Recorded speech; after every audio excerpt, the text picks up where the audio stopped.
obrigado pela presença de todos, muito boa noite. Para quem não me conhece, meu nome é Vitor Calil, eu sou coordenador do DC de Neurologia Cognitiva, da BNRJ. Hoje eu estou aqui representando o nosso... Oi, está escutando? Agora parou. Deixar no mudo, por favor, todo mundo, pessoal. Tá. Obrigado. Bom, então, como eu dizia, estou representando aqui o nosso DC. Está escutando? Está parando, está falhando. Não está falhando. Isso daí é a senhora que não está escutando direito. A senhora que não está escutando direito. Desculpa. Bom, então, como eu falei, estou representando aqui o nosso grupo do DC, que estão aqui também a Raquel Molina, o Thiago Teixeira e o Lucas Mourão. Esse é o primeiro evento dessa nossa série sobre o diagnóstico da doença de Alzheimer. Eu queria aproveitar esse espacinho, né, esses minutinhos antes das nossas palestras, falar um pouquinho do nosso grupo, falar um pouquinho do trabalho que a gente está conduzindo nesses últimos meses. O nosso grupo ele tem se organizado para tentar ajudar a trazer de volta para a neurologia o protagonismo no campo da cognição no Rio de Janeiro, né? A gente sabe que nos últimos anos a gente tem visto tanto a geriatria quanto a psiquiatria assumirem um pouco mais à frente do campo das demências aqui no Rio de Janeiro. Esse, por exemplo, esse nosso evento é um dos exemplos, né, das nossas iniciativas de atualização teórica. A gente tem alguns outros eventos em planejamento para os próximos meses também. O nosso grupo é um grupo que tem um vínculo próximo com os outros grupos de referência no Brasil, então a gente tem relação próxima, está envolvido em algumas pesquisas multicêntricas com o pessoal da USP, da FMG, do Sul. Temos alguns projetos em andamento, outros que vão vir aí à frente também, então a gente já tem alguma representatividade nacional tentando expandir o nosso trabalho também aqui no Rio.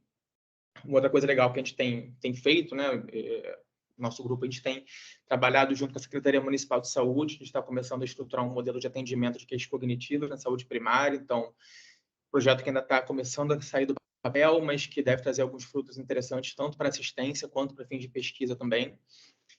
Bom, é uma apresentação nossa, eu queria colocar o nosso grupo à disposição, que a gente puder ajudar, seja com questões técnicas, teóricas, ou seja, ideias, sugestões, iniciativas que alguém queira dividir com a gente está totalmente à disposição, tanto eu quanto a Raquel, o Thiago e o Lucas. A gente é 100% aberto a qualquer conversa e ideias e proposições que vocês possam ter, tá? Sem mais delongas, então vamos começar. Qualquer pergunta que vocês tenham sobre as palestras, podem, por favor, mandar no chat. No final, eu direciono, a gente vai ter 15 minutinhos no final para discutir as perguntas e as dúvidas. Para a gente começar, então, vou começar chamando o Dr. Lucas Mourão, que é parte do nosso grupo, é um dos idealizadores de todos esses projetos. O Lucas é neurologista, fez residência na UERJ, ele é especializado em neurologia cognitiva do comportamento lá na USP, no GNCC da USP, trabalha até hoje com eles em diversos projetos. Vai falar um pouquinho para a gente sobre os aspectos do diagnóstico clínico da doença de Alzheimer. O Lucas está com a palavra. Muito obrigado, Vitor. Tá dando para me ouvir bem? Vou compartilhar aqui, então, a apresentação.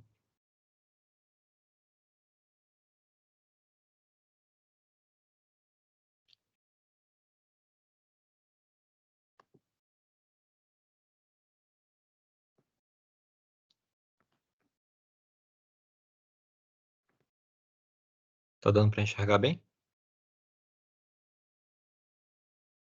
Tá ótimo, Lucas. Certo. Bom, para mim é um prazer e uma grande honra, na verdade, ter essa oportunidade de estar falando sobre diagnóstico clínico de Alzheimer. Tentei fazer um apanhado, mais ou menos, da evolução, né, do entendimento da doença. A primeira descrição feita pelo Alois Alzheimer foi em uma paciente pré-senil, né? Ela tinha 51 anos e ela estava internada em Frankfurt, num hospital psiquiátrico.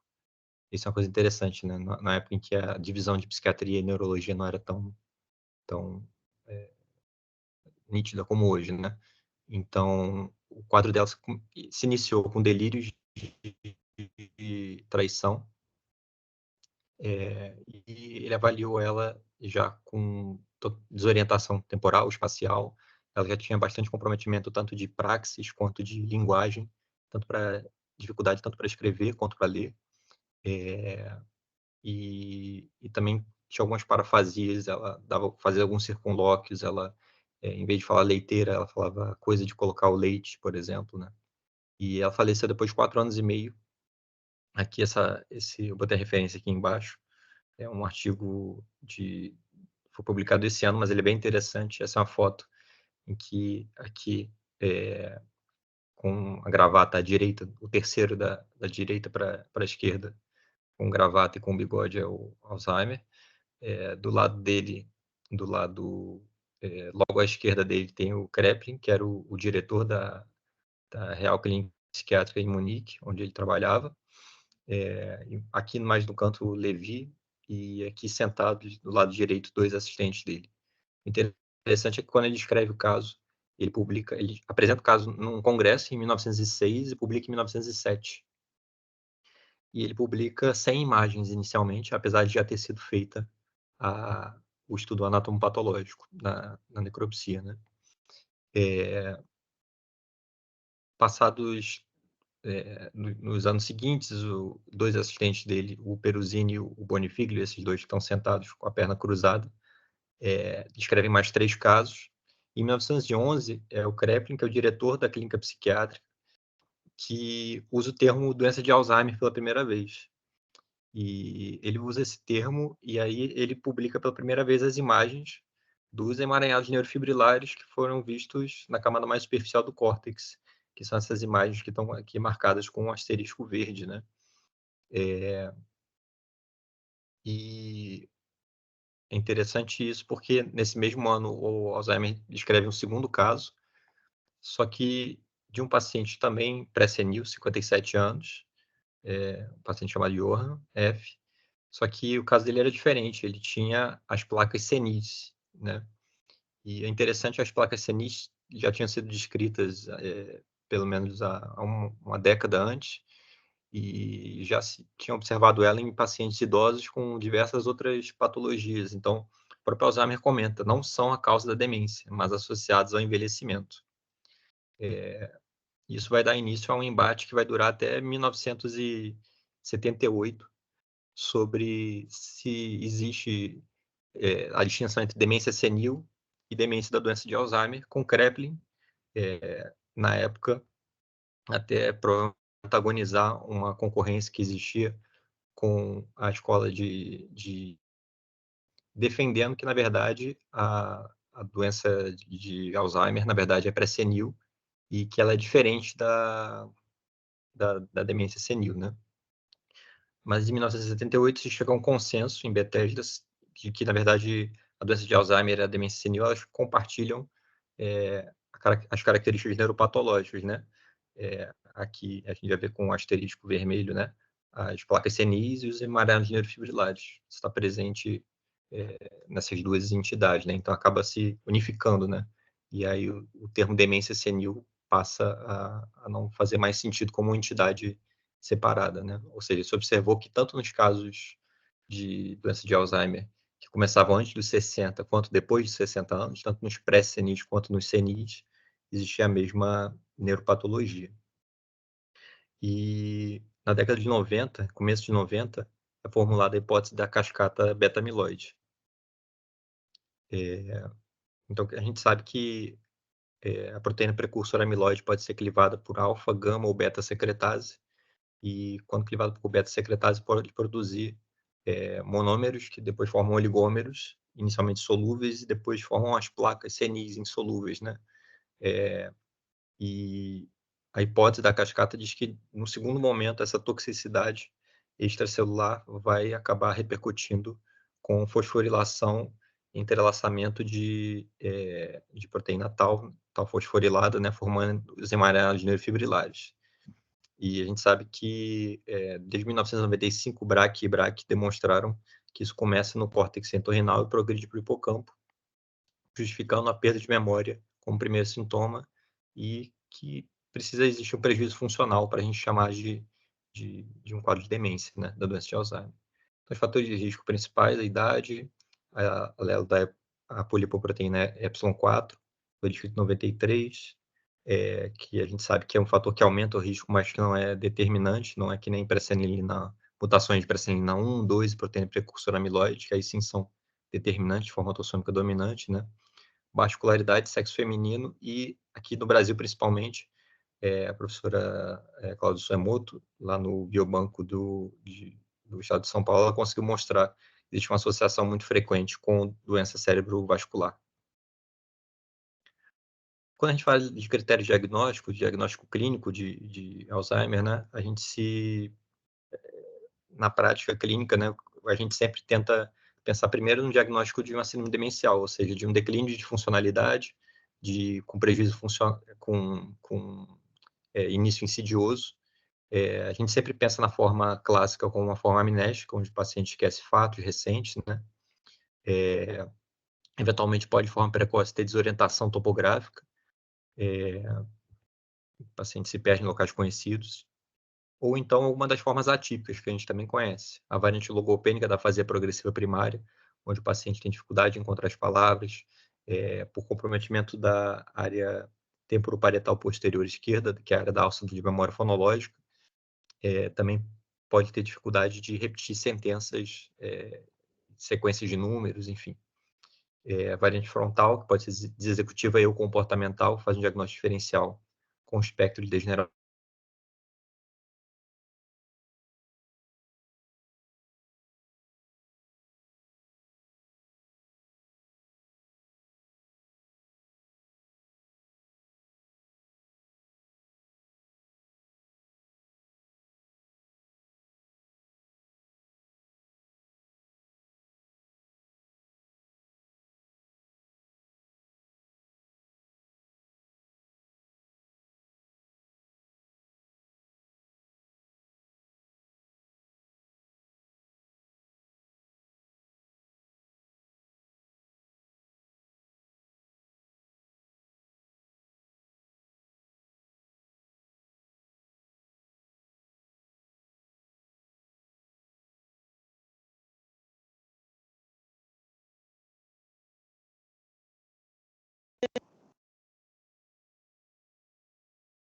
Não.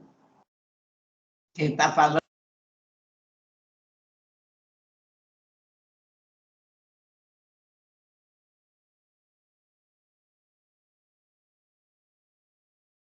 Não está escutando? Isso aqui não é não? Não. Não está escutando? Não.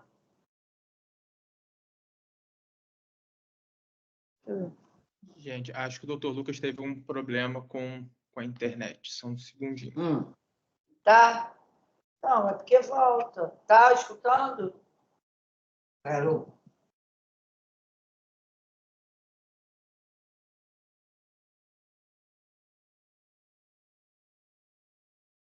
E agora?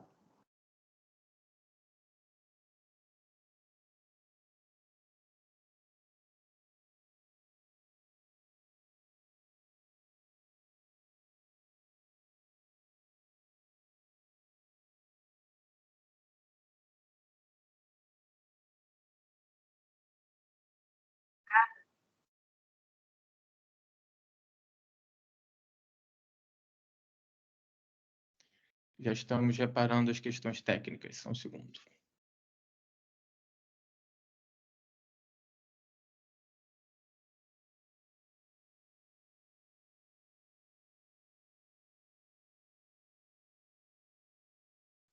Desculpa, eu caí.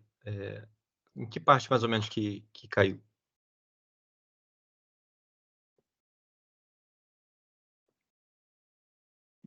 Você está falando da PP logopênica, Lucas.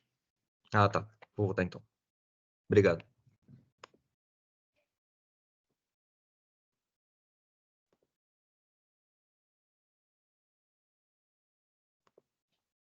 Bom, então, as formas atípicas, né? A variante logopênica da afasia progressiva primária, dificuldade de encontrar as palavras, o comprometimento da região temporoparietal posterior esquerda, dificuldade de repetir frases também, principalmente. Agora sim. Foi? Parou. Você não... Acho que tá bom. Variante frontal, né? Que faz diagnóstico diferencial com variante comportamental de demência frontotemporal. Muitas vezes é difícil o diagnóstico, o paciente fica mais desexecutivo, com alteração comportamental.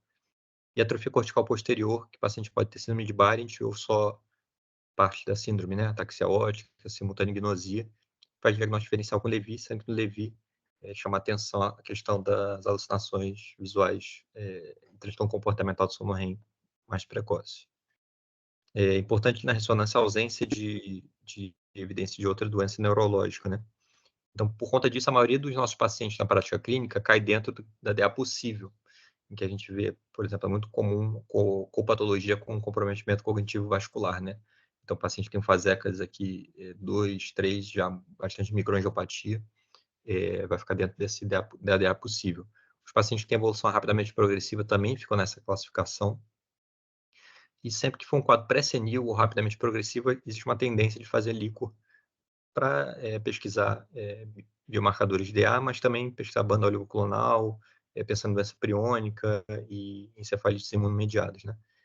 E a presença das mutações para presenilina 1, 2 e, por exemplo, precursor amiloide, apesar de serem autossômicas dominantes, elas classificam o paciente como um ADA provável com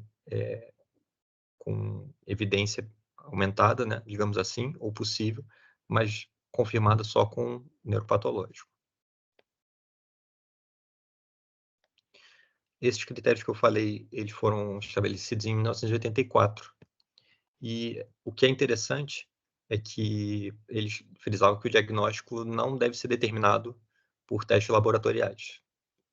E em 2011, já teve uma mudança grande de paradigma, em que, na DEA possível, eles incluíram os pacientes com comprometimento cognitivo leve, e tanto a possível quanto a provável pode ou não ter evidência de fisiopatologia DA. E o que seria isso? São graus de certeza maior ou menor que eles colocam, tanto no provável quanto no possível, mas que são baseados principalmente em alteração de proteína beta-amiloide no líquor ou no PET, alteração no tal no líquor, hipometabolismo temporo-parietal no PET-FDG e alteração estrutural mesial temporal.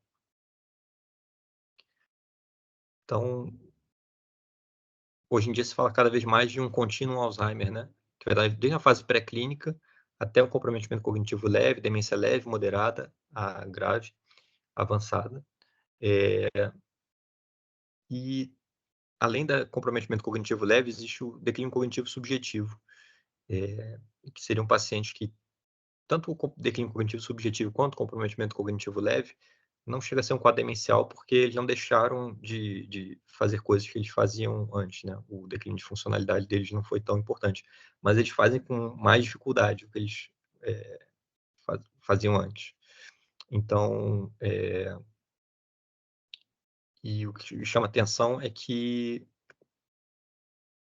a gente pede uma avaliação neuropsicológica, né? Depois vai ser comentado melhor sobre isso, né? Pelo Gabriel. Mas a gente pede uma avaliação neuropsicológica e pelos critérios de PETA-Wimblett, se tiver mais do que menos de 1,5 desvio padrão em um teste já é suficiente. Jack Bond tem que ter um desvio padrão de pelo menos -1 em 2 testes do mesmo domínio cognitivo para ser classificado como comprometimento cognitivo leve. Aqui mostrando essa questão do contínuo Alzheimer, né? O que se acredita, ainda pela hipótese da cascata do beta-amiloide, é que na fase pré-clínica, que varia de 5 a 15 anos, às vezes até 20 anos antes, teria deposição do beta-amiloide, seguida por disfunção sináptica, deposição digital, com começo de atrofia na ressonância e piora cognitiva.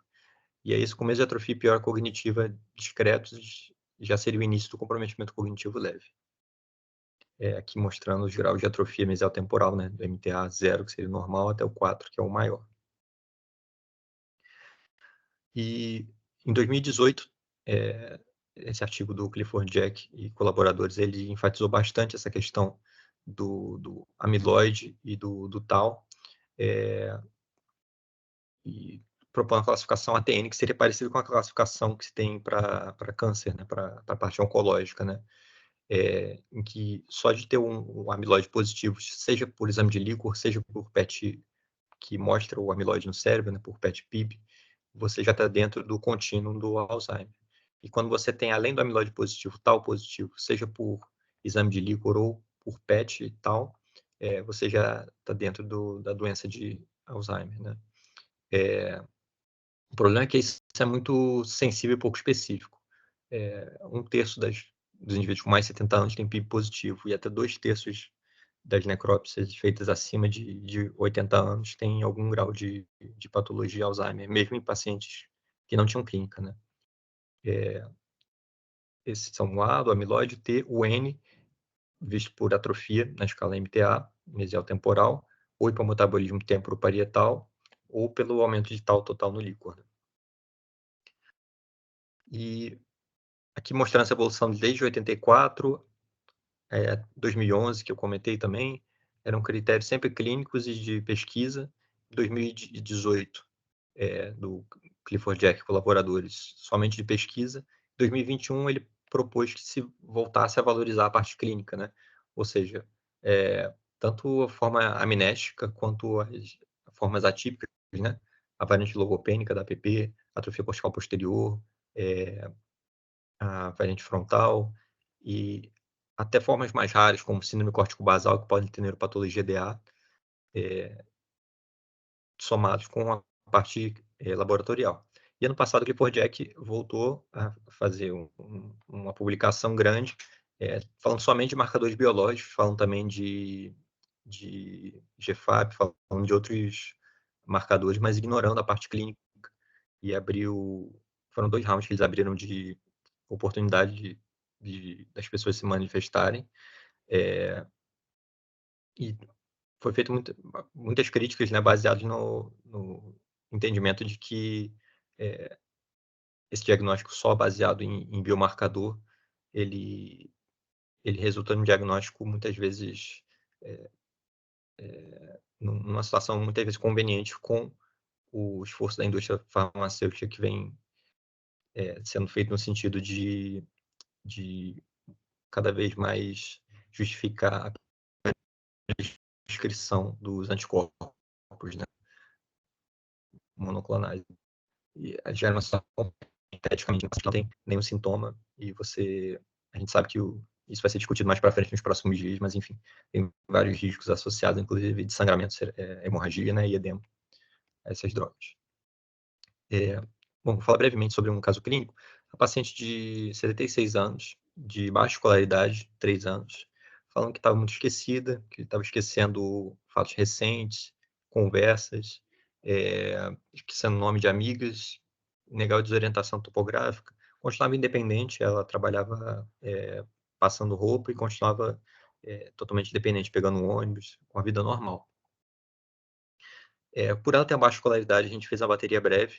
Bateria breve é interessante, uma alternativa ao minimento para pacientes de baixa escolaridade, porque usa essas imagens, a gente mostra essas imagens, pede para o paciente nomear elas, tira a figura, e aí pede para o paciente dizer o que ele lembrava, e a gente vai mostrando mais 2 vezes e dando oportunidade ao paciente ter uma curva de aprendizado. Ela teve uma curva de aprendizado até boa, nomeou 10, incidental, memória incidental de 5, depois 7, depois 8, tardia de 7, e reconheceu os 10, quer dizer, na lista final, né, reconheceu todos. O RAD, é um instrumento que avalia tanto sintomas de ansiedade quanto depressivos de 0 a baixo. Normalmente ponto de corte é de 8 para cima, para a gente considerar o paciente como tendo um transtorno de humor que possa justificar uma piora cognitiva, né? E todo rastreio que a gente sempre pede para todas as demências, as causas reversíveis, né? Sorologias, infecciosas, função tiroidiana, B12, ácido fólico, função hepática e renal, tudo normal. Aqui só para mostrar brevemente, né? Ela tinha um FEFR que foi preenchido pela filha, que morava com ela, que era de 2. O FEFR aqui, como está mostrando, são 10 perguntas em que consegue manusear o próprio dinheiro, consegue preparar comida, consegue manusear os próprios remédios, em que quando o paciente consegue é pontuado como 0, quando ele tem dificuldade 1, quando precisa de ajuda 2, quando não consegue 3. Então, uma escala que vai de 0 até 30, e acima de 5 indica algum grau de comprometimento cognitivo. Então, ela estava com o FEFR bem baixo, 2. O CATS já, já não é mais para atividades instrumentais, é para atividades básicas, de vida diária, né? Foi feita a avaliação neuropsicológica, em que no trail making A, então a parte de atenção, está menos 1,22 de padrão, trail making B já avaliando função executiva, menos 1,49, nomeação de Boston, menos 1,8, no RABLT, que seria análogo, digamos assim, à bateria breve, né? Tem a questão da pista visual, né? Talvez ela tenha ido muito pior por ter baixa escolaridade, que a gente vê aqui. A paciente tinha ressonância normal e ela tinha um PET FDG com hipometabolismo padrão DA. Então a gente observa aqui que existe uma assimetria cortical. Do lado esquerdo o metabolismo é menor, principalmente aqui mostrando a região parietal. Essa paciente foi encaminhada para o BRAMS, que é um ambulatório de pesquisa lá do Grupo de Neurologia Cognitiva e do Comportamento do Hospital das Clínicas. Eu vi ela na época que eu fiz a especialização lá. Foi orientado ela para de fumar, iniciar atividade física. A gente entendeu ela como um comprometimento cognitivo leve e amnésico de múltiplos domínios, com 3 anos de evolução. A gente sabe que o CCL amnésico de múltiplos domínios é o que tem mais chance de conversão, né, para demência da doença de Alzheimer, né, ao longo desse contínuo, né. E aqui eu achei interessante trazer uma forma atípica de DA, uma mulher que hoje já tem 65 anos, formada em administração. Começou com a dificuldade de compreender conversas e de usar eletrônicos. Não conseguia mais mexer direito no celular, dificuldade de usar controle remoto da televisão. No ano seguinte, 2020, dificuldade de fazer cálculo simples, de contas de troco, parou de ler e passou a usar termos genéricos, né, falando coisa, aquilo. Em 2024, já agora, teve uma desorientação, ela se perdeu no bairro próximo onde ela mora.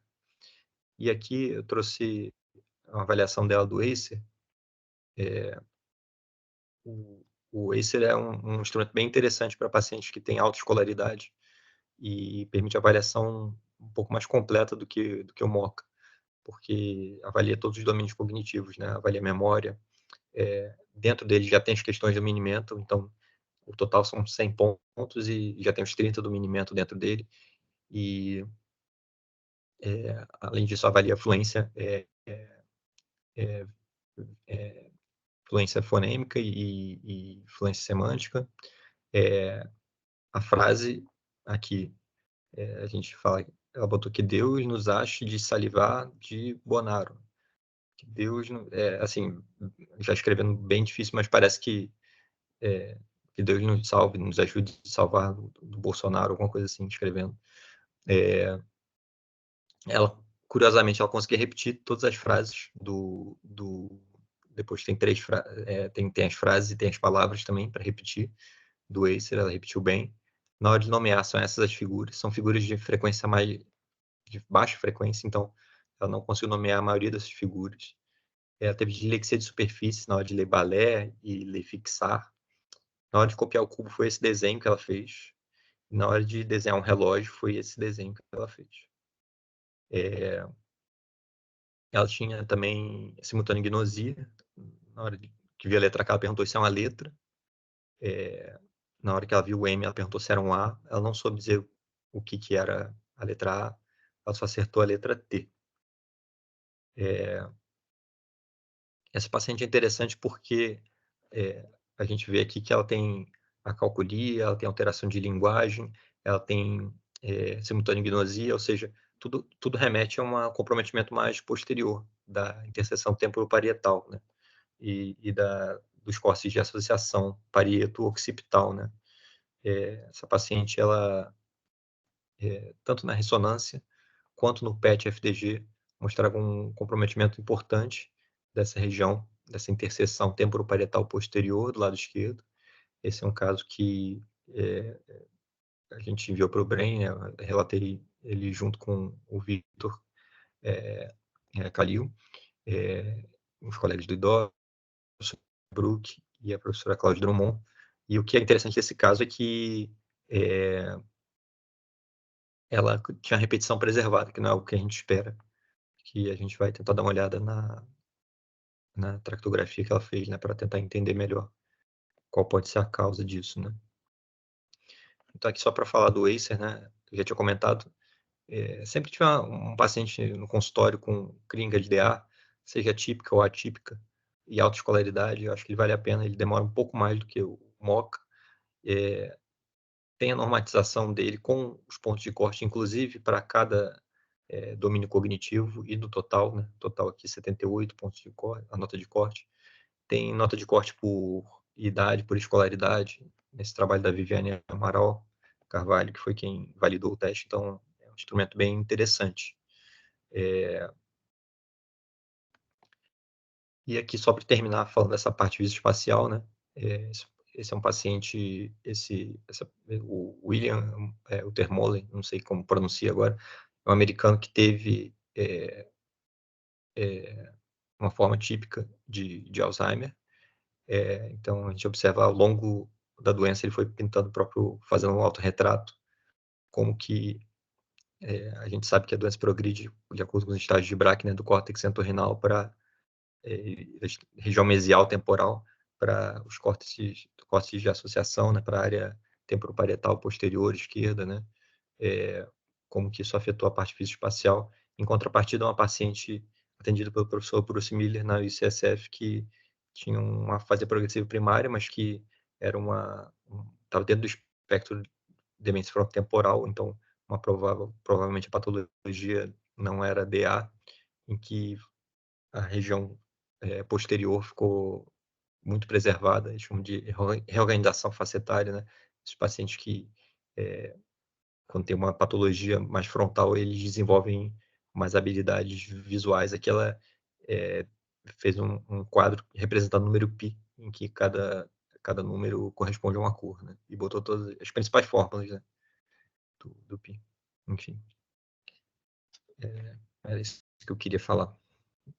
Se alguém tiver alguma dúvida, pode mandar para o meu e-mail que aparece aqui embaixo. Obrigado. Maravilha, Lucas, muito obrigado. Acho que você colocou de forma perfeita, né? Genialidade que lhe é habitual, né? Como a gente está tendo a mudança significativa do paradigma do que é a doença de Alzheimer, que é o principal motivo pelo qual a gente quis fazer essa série de eventos. Como a gente tem percebido o Alzheimer cada vez mais como um fenômeno patológico e cada vez menos clínico, como que a gente antigamente considerava um fenótipo clássico de memória. Hoje em dia a gente sabe que pode estar associado a outras assinaturas patológicas, né, como o TDP-43, por exemplo, e outros fenótipos ou menos associados classicamente ao Alzheimer, a gente sabe hoje de forma bem consolidada que estão associados ao acúmulo de amiloide e de proteína tal. Maravilha, Lucas. Então, eu vou chamar para fazer uma segunda palestra sobre os aspectos neuropsicológicos da doença de Alzheimer, meu amigo Gabriel Coutinho. O Gabriel é neuropsicólogo clínico, ele é doutor em ciências morfológicas pelo PCM da UFRJ, é mestre em saúde mental pelo IPUB da UFRJ. Ele costuma ser um cara muito bem-humorado, mas ele deve estar meio emburrado por causa do nosso Flamengo hoje. Vai falar para a gente, então, sobre aspectos neuropsicológicos. Gabriel, a palavra está contigo. Boa noite. Se vocês não se incomodarem, primeiro pedindo desculpas, quando abri a câmera do computador estava meio amarelada a imagem, então eu vim para o celular, mas se vocês não se incomodarem, eu vou compartilhar os slides por outro perfil, estou com duas imagens aqui. Então, vamos ver se funciona. Um segundinho aqui.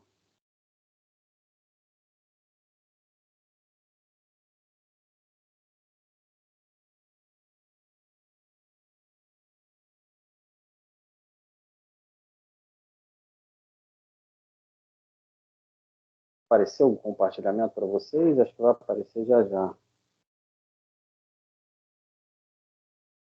Agora apareceu. Perfeito. Então, boa noite. Primeiro, agradecer ao Vitor, agradecer a presença, a possibilidade de conversar com vocês, tema que a gente gosta tanto de estudar, é tão importante contribuir. E ainda mais falar um pouco da neuropsicologia. Sempre que a gente tem uma participação desse tipo, a gente fica um pouquinho na dúvida de por onde andar. Até falei brevemente com o Lucas antes, né, para saber o que ele até me passou um pouquinho por onde ele ia. Então, optei por falar um pouquinho mais dos estágios iniciais da doença e falar um pouco de como funciona a avaliação neuropsicológica para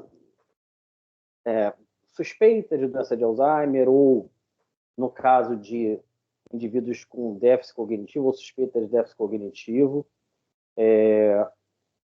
Eu sei que vocês sabem o que é neuropsicologia, eu queria só pegar esse primeiro slide para apresentar uma coisinha específica e como que ao longo dos anos a gente vai mudando a nossa prática, cada vez para melhor, cada vez a gente é mais demandado, cada vez mais a gente vai se aproximando de outras áreas, tanto da neurologia como da radiologia, da psiquiatria, enfim, de diferentes áreas da saúde em geral.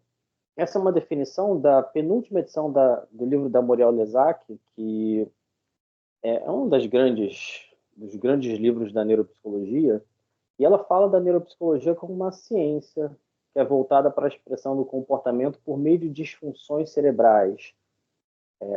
A neuropsicologia se ampara na avaliação de determinadas manifestações do indivíduo para a investigação do funcionamento cerebral. Isso é uma visão que se tem da neuropsicologia há muitos anos e não deixou de se ter, porque a neuropsicologia tem que ter um olhar voltado para o correlato anátomo-clínico. É claro que hoje em dia a gente não vai usar uma avaliação neuropsicológica para tentar identificar uma área de lesão, uma área de atrofia, até porque a gente já tem exames muito mais elaborados, muito mais precisos. Claro que nós temos até as técnicas de imagem, mas hoje em dia a gente trabalhar com exame neuropsicológico e também com exames de imagem em conjunto, que aliás Vitor, né, a Raquel está aí também, trabalha no Memory Clinic, acredito que o Lucas também esteja fazendo trabalho, parcerias por lá, e como é feito, muito bem feito, inclusive um laudo integrado. Então, é muito interessante hoje em dia a gente ter um neuropsicólogo que também estude, tente entender a correlação anátomo-clínica, até porque a área que a gente está discutindo hoje, a doença de Alzheimer, a gente precisa entender que tipo de déficit de memória que a gente está vendo, que tipo de disfunção executiva que a gente está vendo, que tipo de disfunção, por exemplo, a gente falou muito de linguagem anteriormente, né? O Lucas falou de linguagem. Então, a gente tem que entender esses aspectos. Por alguma razão, muitos neuropsicólogos morreram de medo de que a neuropsicologia fosse acabar com o advento das técnicas de imagem. Pelo contrário, a gente hoje em dia tem um somatório de uma disciplina com a outra para tentar entender melhor o prognóstico, para fazer estudos científicos importantes em torno de doenças degenerativas. Aqui a gente está falando de doença de Alzheimer. Então, claramente, hoje, quando nós recebemos um paciente com uma ressonância, a gente consegue olhar uma ressonância e ter uma ideia específica do que está acontecendo ali, junto com os nossos dados neuropsicológicos, a gente também pode pensar, claro que não é dizer num laudo o que vai acontecer com esse paciente necessariamente, mas a gente consegue conversar com o profissional que nos encaminhou e entender. Por exemplo, só pegando o exemplo, esses dois casos clínicos, uma publicação antiga, a gente pode ver essa publicação de 1999, da revista Neurology, já naquela época mostrando que déficit mnésico, déficit de memória atestado por testes cognitivos específicos, junto com atrofia de hipocampo, significavam um prognóstico muito diferente daquelas pessoas que tinham, de indivíduos que tinham o mesmo déficit de memória, só que sem atrofia de hipocampo. Então, aqui, por exemplo, a gente tem uma paciente com atrofia de hipocampo que, 5 anos depois, teve o diagnóstico de demência devido à doença de Alzheimer. E outra aqui, com déficit de memória, que não evoluiu para Alzheimer, pelo menos em 5 anos. Então, a gente começa a ter dados a mais, por isso a Memory Clinic, por exemplo. Então, já que a gente começou já a falar da neuropsicologia, eu queria só explicar por que a gente fala tanto de um exame complicado, longo, o paciente tem que ir ou algumas vezes, ou ficar tanto tempo quando vai. A avaliação neuropsicológica, ela de fato é um processo que demanda esforço também do paciente, porque é trabalhoso. A gente tem uma estrutura em que existe um paciente que encaminha, um encaminhador, um solicitante, que encaminha um paciente. Primeiro momento, a gente tem uma entrevista, sempre que é um caso de suspeita de doença de Alzheimer ou suspeita de declínio cognitivo em idosos ou em indivíduos já adultos, é interessante a gente ter um informante colateral. Então, o Lucas falou, né, do declínio cognitivo leve. É muito comum a gente ter pessoas com queixas cognitivas. Por vezes, o cônjuge, a pessoa que mora perto, não tem as mesmas queixas. Por vezes é invertido, o paciente não tem queixas, mas o cônjuge ou a cônjuge tem queixas. E é importante a gente entender qual é essa dinâmica, quais os exemplos que vêm, mas ter informação de paciente e familiares, entender quanto que esse familiar convive, quanto que esse familiar está no dia a dia, que tipo de situações que as dificuldades aparecem, é importante. Entrevista numa avaliação neuropsicológica não pode ter limite, nem número de sessões. Não dá para alguém ter uma avaliação em que o número de consultas é X e vai ajustar cada paciente ao seu processo, ao seu método específico. A gente precisa entender e ter um número de consultas suficiente para entender as queixas que vieram, a solicitação do encaminhador e chegar a essas conclusões. Esse tipo de slide que a gente coloca aqui é só para ressaltar que o uso de testes é uma das partes da avaliação.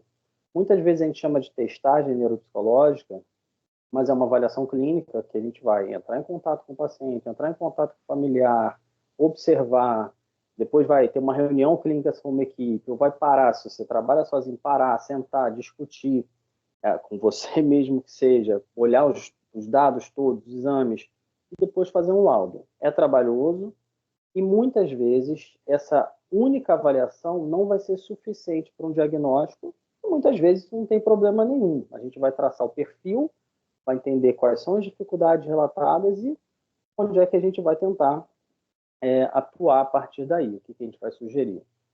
Muitas vezes a gente tem pacientes encaminhados para uma diferenciação de envelhecimento hormonal patológico, depressão, déficits pós-AVC, interdição, reabilitação. Então, existem várias razões para a gente ter um encaminhamento e, diferentemente até de outras faixas etárias, a gente tem um respaldo maior para ter avaliação neuropsicológica.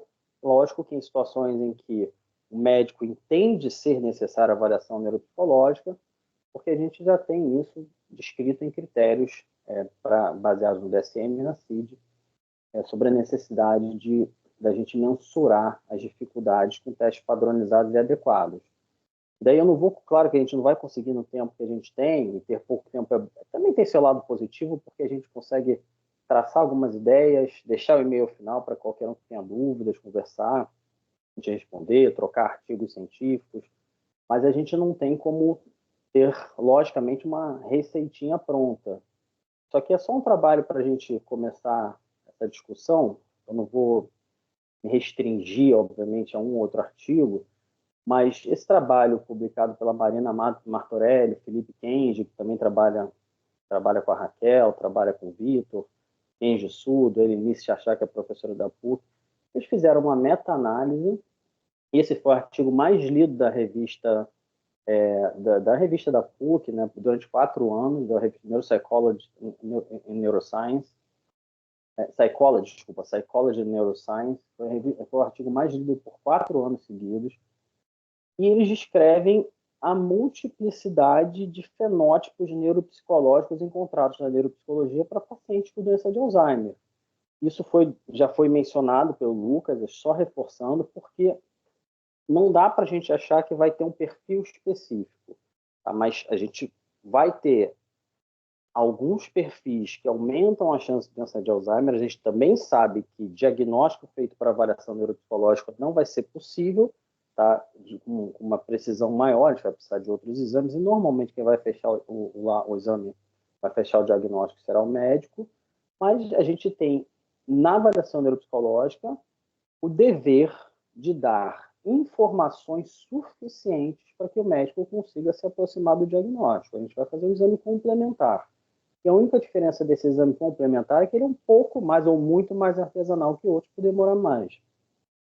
E desde 2013, todo mundo conhece, não é nem para entrar nos méritos desse tipo de critério, mas todo mundo conhece. Eu botei do transtorno neurocognitivo leve do DSM-5 ao acaso mesmo, poderíamos falar do transtorno neurocognitivo maior, mas desde lá já existe uma menção, não só pela preocupação, a gente vê a preocupação do indivíduo, informante, ou do próprio clínico em relação ao declínio cognitivo, mas também um prejuízo ou maior ou pequeno no desempenho cognitivo mensurado por testes.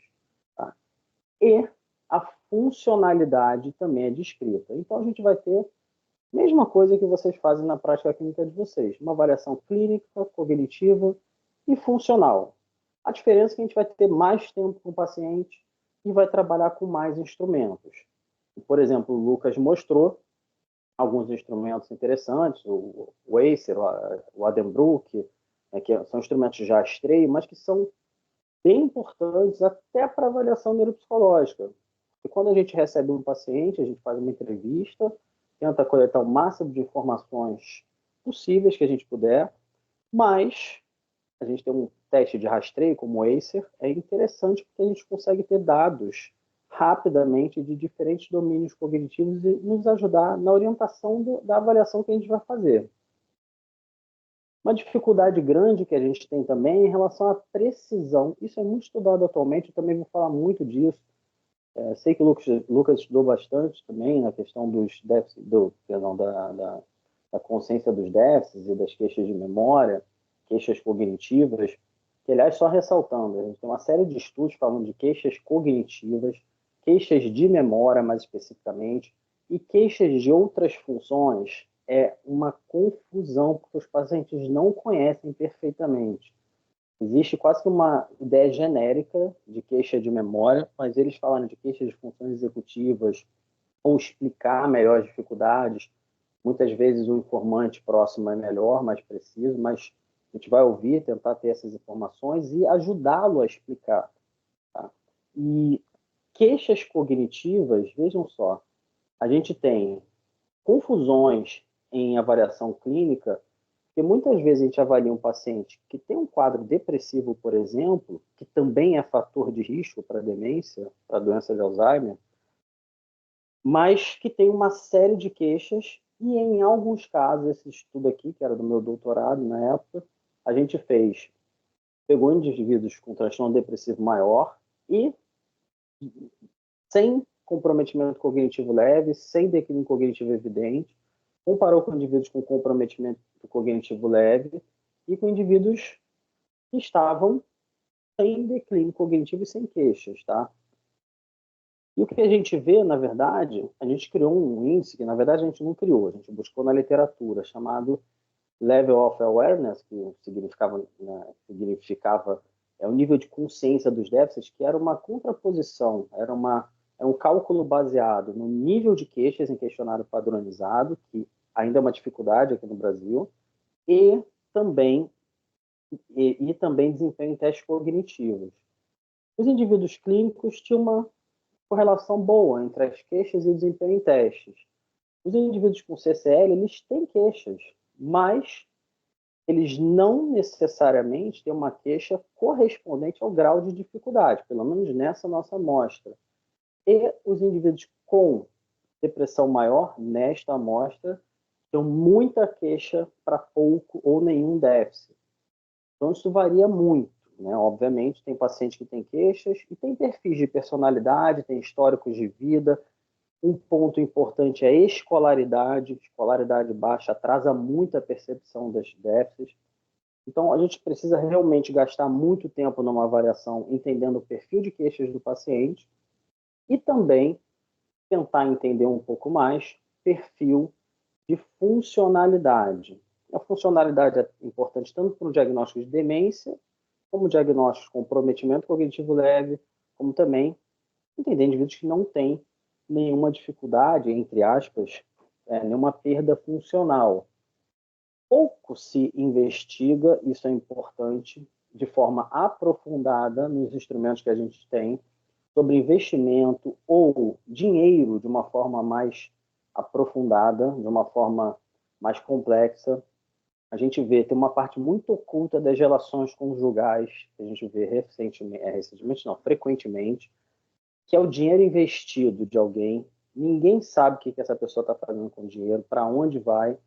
está fazendo besteira ou não, porque isso é de alto nível de sofisticação cognitiva. Acompanhar, por exemplo, o mercado de ações, acompanhar o mercado financeiro. E, por vezes, a gente só vai descobrir que existem problemas com o dinheiro investido, com o dinheiro guardado, ou para onde vai esse dinheiro, quando a gente já tem um rombo difícil de ser compensado. E é difícil a gente ter essas informações em algumas situações. Direção de veículos, a gente começa a ver alguns pacientes, até porque déficits visoespaciais são muito frequentemente observados na doença de Alzheimer, inclusive em estágios anteriores, a gente pode ver pacientes com comprometimento cognitivo leve, como o Lucas falou, de múltiplos domínios, e que tenham, por exemplo, dificuldades visoespaciais. É importantíssimo avaliar a parte visoespacial, tá? Seja com testes com cubinhos, com desenhos, dependendo do nível de escolaridade do paciente, ou não, também com o relato que a gente pode ter dos familiares.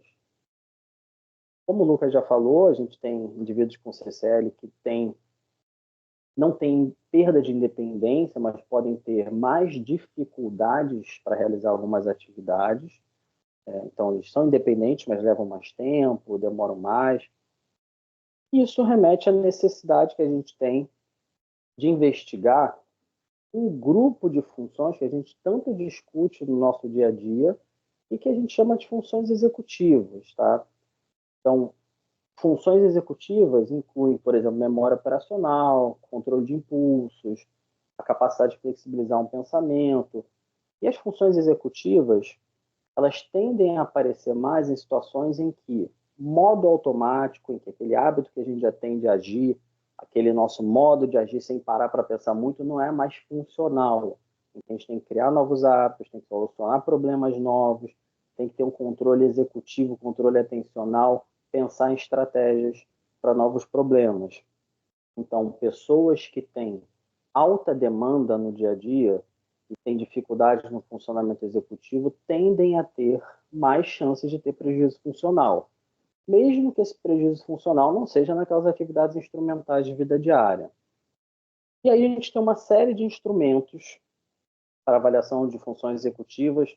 Infelizmente, a gente pode até conversar por e-mail depois, a gente não consegue trazer os testes, alguns testes similares nesse momento, porque faz tempo e restrições do próprio Conselho Federal de Psicologia, mas temos instrumentos para fazer essa avaliação, e os instrumentos de funções executivas também têm lá suas falhas. Quanto mais complexa é a demanda do dia a dia, maior a chance que a gente tem de ter dificuldade com os testes, tá? Por isso que o teste só não vai resolver. E memória, obviamente, todo mundo sabe que é a memória. E esse slide que vem agora, só para ressaltar que a gente vai encontrar diferentes queixas de memória, o máximo de exemplos que a gente puder coletar é o que a gente precisa coletar. E, por exemplo, muitas das queixas de memória que a gente tem no dia a dia são mais associadas à desatenção, a uma dificuldade de filtrar estímulos externos. A dificuldade de memória que a gente tende a encontrar na doença de Alzheimer tende a ser na consolidação de material. O neuropsicólogo gosta muito de usar um termo amnésia temporal medial, certamente neurologista também, né? Amnésia temporal medial, que é quando a gente tem uma dificuldade de memória que claramente não se deve à desatenção, nem estratégias, nem disfunção executiva.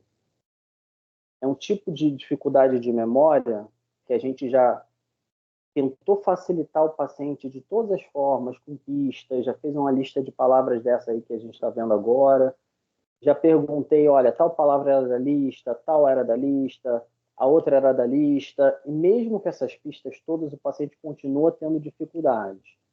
Essa é a tal da amnésia temporal medial, que a gente tem uma série de estudos, especialmente de um grupo de Paris, de um pesquisador chamado Bruno Dubois, que mostra alguns estudos, mostra algumas pesquisas interessantes de como que indivíduos com CCL, com esse padrão de dificuldade de memória, você dá toda a ajuda para codificar a informação, você dá toda a ajuda para lembrar, e mesmo se ele não lembra, tem muito mais chance de progredir para demência, vai ter muito mais chance de ter a especificidade da doença de Alzheimer. Então, aqui a gente tem uma lista de palavras, é uma tarefa frequentemente utilizada, é uma tarefa bem completa no sentido de colocar à prova o paciente em aquisição, codificação de informação nova. A gente tem uma primeira lista, eu leio para o paciente uma vez, ele me diz tudo que ele lembra, 2 vezes, 3 vezes, 4 vezes, 5 vezes. E aí a gente tem uma curva de aprendizado, quanto que a pessoa aprende com a repetição. Essa primeira parte tem muita demanda de estratégias de codificação, estratégias executivas.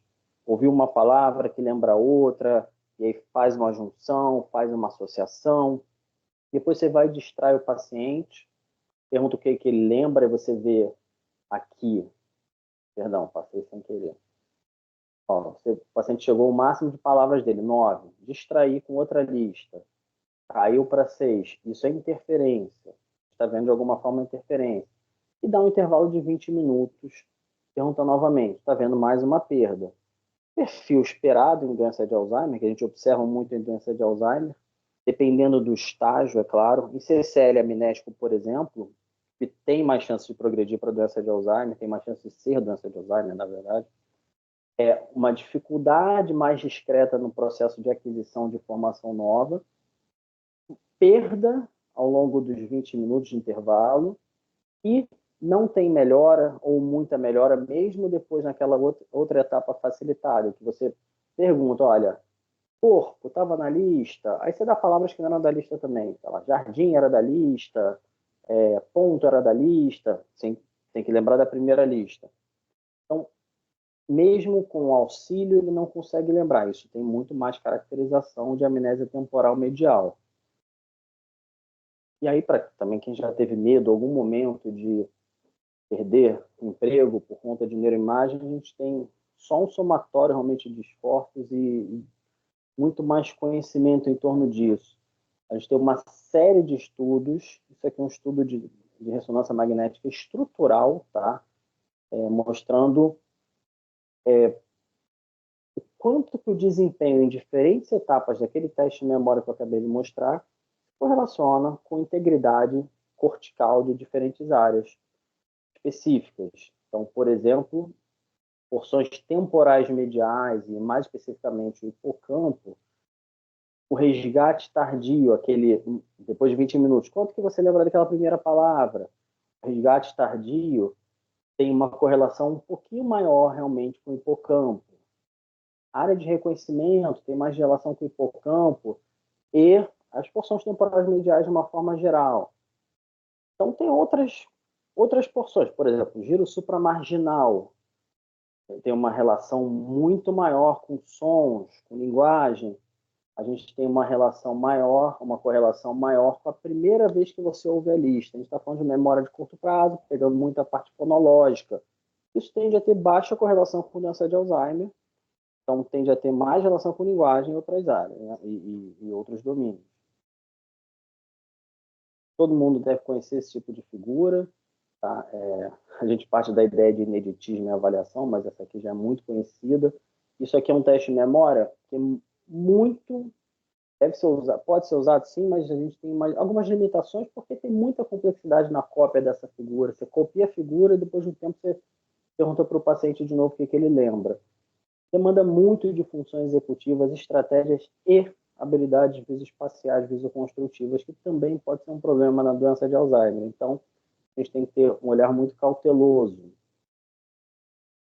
E a gente tem uma série de testes, né? O pessoal da Unifesp traduziu testes de memória lógica, que são memória de prosa, testes em que a gente conta historinhas que fazem sentido para o paciente recontar para a gente.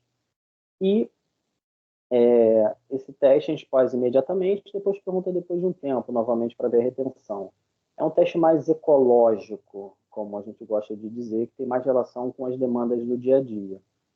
E a gente vê claramente que o efeito da escolaridade e de uma reserva cognitiva, se a gente for chamar assim, é importante. A gente também fez um estudo de regressão linear e viu que quanto maior o minimizamos o estado mental, melhor o nível de conhecimento de palavras, melhor o desempenho no resgate imediato dessa lista. Tá? Isso com paciente com queixas de memória.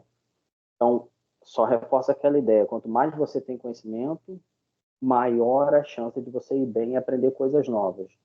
É bem interessante se a gente pensar do ponto de vista prático, né? E aí, entra na história das queixas cognitivas, porque é uma demanda cada vez mais frequente no consultório. Tempos atrás, a gente recebia muito paciente com demência, CCL. E isso é uma boa notícia, que a gente está cada vez vendo os pacientes mais cedo. Demanda muito mais da gente, mas a gente está vendo eles mais cedo, que é muito melhor para as intervenções e para o prognóstico. Pelo menos, infelizmente, assim, na classe social, que consegue pagar em avaliações, a gente sabe ainda que pessoas de baixa escolaridade, às vezes demoram muito mais a ter o acesso. Mas a ideia, o Lucas mostrou esse trabalho aqui da Reise Sperling, e a ideia inicial realmente do consenso em 2011, era que a gente teria um estágio assintomático, em que a última etapa do estágio assintomático, a gente teria a doença de Alzheimer com declínio cognitivo sutil. A luta de todo neuropsicólogo, pesquisador a partir de agora, é entender qual é esse declínio sutil, entender o cara ainda antes dele chegar no CCL. Então, a gente tem estudos de declínio cognitivo subjetivo, e o que a gente tem de ressonância magnética funcional eles têm desempenho normal nos testes, mas comparado aos controles sem queixas, eles têm uma ativação pré-frontal bem maior. Isso em diferentes estudos, tá? Antigos, inclusive, não precisa nem recorrer a estudos novos. Então, de fato, existe uma ideia de compensação nesse momento. Existe um esforço, essas pessoas têm capacidade de ter estratégias, mas elas já começam a se queixar. A gente entra nessa ideia de que nós temos esse contínuo, que o Lucas também pontuou muito bem. A gente tem cada vez um indivíduo que tem a doença de Alzheimer se distanciando mais no envelhecimento, entre aspas, normal. E, mesmo assim, o papel do neuropsicólogo nesse estágio pré-clínico, perdão, virei sem querer, foi demais. Mesmo assim, o papel do neuropsicólogo nesse estágio pré-clínico muitas vezes é descrever ou dificuldades sutis, não dá para ousar falar em diagnóstico desse tipo de doença de Alzheimer nesses estágios, pelo menos numa avaliação neuropsicológica. A gente pode sugerir um declínio sutil em alguns momentos, que é difícil de identificar, porque tem um problema. Nós estamos vendo pacientes e comparando esses pacientes com grupos de referência, grupos normativos. E a maior parte das vezes, os pacientes estão dentro da variação da normalidade, embora eles se queixem de uma forma muito consistente, às vezes até pessoas que convivem, cônjuge, por exemplo, dizendo realmente tem uma certa piora, mas ainda está no estágio pré-clínico. Então, com normas, é difícil a gente ver. Está normal, de acordo com a variável, de acordo com a estatística do teste, mas a gente também abre uma possibilidade de uma nova forma de trabalho, que é trabalhar com o paciente não mais só de forma transversal em muitos dos casos. Muitos dos casos a gente vai ver, tem algumas queixas e desvalorizar as queixas, dependendo da queixa, a gente pode ser negligente. Mas, ao mesmo tempo, dizer que tem alguma coisa, a gente pode ter mais chances de falar isso quando a gente consegue reavaliar o paciente. E a grande sacada, entre aspas, de reavaliar um paciente é porque eu passo a ter a possibilidade de comparar o paciente com ele mesmo. Eu consigo ver o paciente daqui a um ano, por exemplo, 6 meses, como for necessário no caso, e comparar, olha, 6 meses atrás, um ano atrás, ele teve uma perda, embora ainda esteja dentro da variação da normalidade. E daí a gente começa a ver que ele pode estar tendo uma perda acelerada frente ao que se espera, se é que a gente tem como saber o que se espera. Tem esse artigo da Sarah Monsell, da revista Neurology, que é de 2014, mostra as mudanças neuropsicológicas de indivíduos assintomáticos. E o interessante desse estudo é que esses pacientes eles se diferenciaram de fato quem tinha a patologia de Alzheimer e quem não tinha na necrópsia depois. Então, estudo mais à moda antiga. A gente tem, então, dados em reavaliações podem nos ajudar. A gente também não precisa pedir reavaliação para todos os pacientes, tá? Porque senão vai ficar alardeando todo mundo. Mas tem pacientes, quando eles têm dúvida, uma reavaliação pode ser feita, mesmo que de forma mais reduzida, até para viabilizar que a pessoa volte. É o mais importante, né? A gente ter esses dados e ajudar a tirar essas grandes dúvidas. Uma das dificuldades maiores de uma avaliação, realmente, pacientes não fazem ciência e sim senso comum. Então, tem variáveis. A gente poderia trazer vários estudos de ansiedade, de sintomas depressivos, estudos de problemas psicossociais que o paciente tem. Tudo isso modifica o padrão de queixa, em algumas situações, inclusive, modifica o desempenho em teste neuropsicológico. Acho que o Lucas falou da polipoproteína epsilon 4, né? Tem um estudo da American Journal of Psychiatry, se eu não me engano, mostrando que alguns pacientes, eles chegaram na amostra deles e perguntaram: quem é que quer saber seu status aqui da pesquisa, da POE4 e tal? E eram todos controles, mas alguns positivos, outros negativos. E alguns quiseram saber: eu tenho, não tenho essa alteração? E ok, os que quiseram saber foram lá: você tem, você não tem, você tem. Eles pegaram aqueles que quiseram saber a sua condição clínica em relação a essa alteração e compararam com os que não quiseram saber, mas que tinham a mesma alteração. E é interessante ver que o estudo mostra só o fato da pessoa ouvir falar, não tem nem noção do que é essa alteração, o que é esse achado, e tem uma chance remotamente, ou uma chance talvez um pouquinho aumentada, ele já começou a ter piora no desempenho e um aumento substancial em queixas no segmento, comparativamente a pessoas com a mesma condição clínica, com os mesmos achados, só que não tinham sido informados, que não quiseram saber. Então, muita coisa pode alterar o nosso padrão de queixa, tá? Então, só para ressaltar, assim, dentro de uma avaliação neuropsicológica, eu sei que a gente não conseguiu ver tudo amplamente, tem uma grande visão, mas pode conversar mais. As queixas nem sempre, aliás, em grande parte das vezes, não são benignas. Claro que tem gente ansiosa, tem tudo isso. Funcionalidade tem que ser investigada, não só para diagnóstico, mas também para a gente evitar problemas. Para que a família fique desassistida, por exemplo. Direção e dinheiro. A avaliação pode ser transversal, mas tem casos que a gente vai precisar, não é longitudinal, mas é rever, para fazer novas avaliações. E com relação com outros exames, é importantíssimo, porque isso nos dá uma robustez muito maior. Vou deixar o e-mail e quem quiser, é uma felicidade enorme de conversar, viu?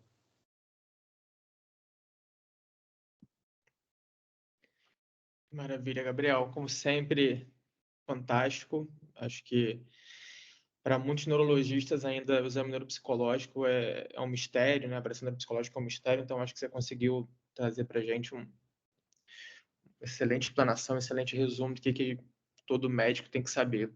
A gente tem alguns minutos para perguntas, pessoal, então se alguém tiver alguma coisa para perguntar, pode usar o chat, tá? Que eu direciono tanto para o Lucas quanto para o Gabriel. Eu queria começar perguntando primeiro para o Lucas, mas quero ouvir a opinião do Gabriel também sobre a mesma questão. A avaliação neuropsicológica, né, é um exame que como o Gabriel pontuou, é um exame que é longo, é um exame que é cansativo, é um exame que é caro, né? Então, dentro da nossa realidade de dia a dia, não tem como a gente pedir testar teste neuropsicológico, avaliação neuropsicológica para todos os pacientes com queixa de memória. Então, eu queria saber primeiro do Lucas e depois do Gabriel, em que situação vocês acham que a gente tem indicação de pedir uma avaliação neuropsicológica num paciente com queixa cognitiva? Na vida real, né? Sim, sim. Não, é bem interessante. Inclusive, esse artigo de critério diagnóstico do Macan e colaboradores, tanto de 84 quanto de 2011, eles colocam isso, que pode ser necessária avaliação neuropsicológica, principalmente quando na avaliação clínica, você não consegue muito bem entender, às vezes, um caso mais complexo, né? Então, eu entendo assim que tem duas situações, basicamente, eu acho. Uma é que o paciente vem com muita demanda, muita ansiedade. Você faz a triagem é normal, mas ele tem uma escolaridade muito alta. E aí compartilho dúvida com ele. Falo, olha, às vezes, pessoa de alta escolaridade, como é seu caso, de alto desempenho, precisa fazer um teste mais detalhado, que compare com pessoas de mesma idade, escolaridade. Eu acho que essa é uma situação. A pessoa que tem uma demanda muito grande e que no rastreio está muito normal, né? E outras são os casos difíceis mesmo, assim, os casos que não dá para encaixar muito bem, às vezes. Não... E acho que o Lucas congelou de novo.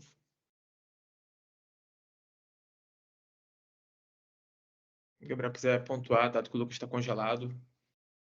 Eu acho que a ideia é por aí. Basicamente, é quando realmente existem queixas ou suspeita de dificuldades cognitivas e o médico, dentro das possibilidades de consultório, ele acaba não tendo a confiança suficiente para excluir ou ter certeza das dificuldades que o paciente pode vir a apresentar. Desculpa, Lucas. Não, desculpa, caiu de novo aqui.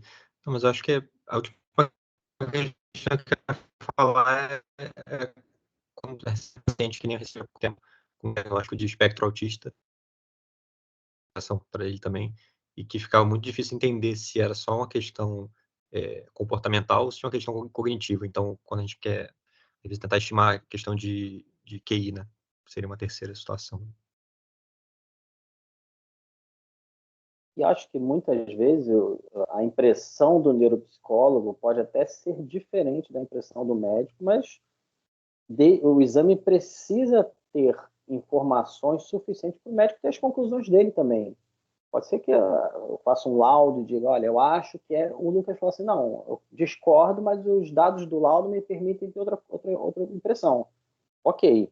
Agora, quando encaminhar, acho que é mais ou menos por aí. Casos difíceis em que, muitas vezes, a vantagem da avaliação neuropsicológica é ter alguém que vai ficar mais tempo e que seja, basicamente, alguém que você possa falar também, conversar, expor suas dúvidas.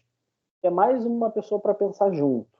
Isso é interessante. Às vezes a vida de consultório é um pouquinho solitária, né? E eu falei que acho que o Lucas não estava, tinha caído rapidamente. O que eu tinha proposto, assim, né, minha impressão inicial era assim, quando é que deve encaminhar? Eu estou falando bem, sem eu não sou médico, inclusive, mas minha impressão é quando existe suspeita de dificuldades cognitivas e que dentro do consultório, com os instrumentos que o médico tem, ele não sinta confiança suficiente e veja a necessidade de ter uma outra opinião, uma segunda opinião, de alguém que vai ter outros instrumentos, basicamente. Instrumentos, e lógico, tem que ser alguém competente, né? Se eu pudesse complementar, uma situação que eu acho que a gente acaba precisando muito, mas que eu acho que também, além de ser uma indicação, também acaba sendo um pouquinho uma faca de dois gumes, é a questão de avaliação de funcionalidade, né? Quando a gente tem alguns pacientes, a gente vê isso com muita frequência, né? O idoso que ou que antes era casado e o cônjuge tomava conta de tudo, o cônjuge faleceu e agora não sabe tomar conta de nada, a família pega tudo, ou que, enfim, a família fica assustada e assume tudo, deixa o idoso muito restrito, e a gente fica com muita dificuldade na história de saber quanta de dificuldade aquele idoso realmente tem e o quanto que é ou falta de demanda ao longo da vida ou é a família que ficou muito ansiosa e que não deixou ele fazer. E aí a gente ter, às vezes, nesse sentido, a percepção da magnitude do déficit numa tarefa neuropsicológica pode ajudar a gente a diferenciar entre um comprometimento cognitivo leve e um quadro demencial. Mas, por outro lado, também às vezes a gente tem a diferenciação do teste em situação controlada da situação ecológica e também a gente abstrai a funcionalidade pelo teste pode ser difícil também, nesse tipo de situação. Se eu puder até complementar, acho muito bom você falar isso. Linha... Fala, perdão, depois eu falo. Depois eu falo. O que o Vitor estava mencionando até da situação ecológica, né? A gente tem que usar esse termo ecológico para testes ecológicos, são aqueles que representam o funcionamento do indivíduo no seu ambiente, na sua situação natural, lá fora do consultório, basicamente. E, de fato, existe esse problema. E o maior problema de validade ecológica está nos testes de funções executivas, que é o grupo de funções mais relacionado às atividades instrumentais ou atividades de vida diária, a funcionalidade de uma forma geral. Os pacientes que às vezes têm déficit de memória, têm dificuldades específicas cognitivas, mas ainda têm capacidade cognitiva executiva de compensar, vão se acomodando, vão se acomodando no sentido de se organizar. E a gente tem, então, que lançar mão de instrumentos também quantitativos baseados em relato, que também tem seus vieses. Então, a gente vai tentando aparar as arestas aos pouquinhos, mas tem instrumentos específicos baseados em relato que tentam ajudar a gente um pouco mais. A maior verdade do mundo realmente seria a gente acompanhar o paciente no dia a dia, mas isso não é possível.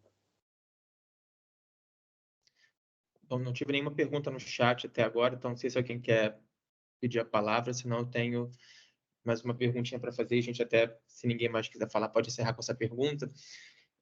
Aí agora, começar pelo Gabriel, que é um assunto que ele estudou bastante, que eu estudo bastante também, muito utilizando algumas das bases que ele criou a respeito da questão de percepção do próprio déficit nos pacientes, né? Então, a gente está acostumado a ouvir, às vezes, até de forma leiga, né, no dia a dia, que o paciente com Alzheimer, ele nunca vai saber que ele tem Alzheimer, né? Às vezes, é corrente de WhatsApp, enfim, população, paciente falando, não, se sabe que está com esquecimento, não é Alzheimer. Então, eu queria ouvir a sua opinião sobre isso. Você, como já estudou bastante sobre isso, o Lucas também certamente tem experiência.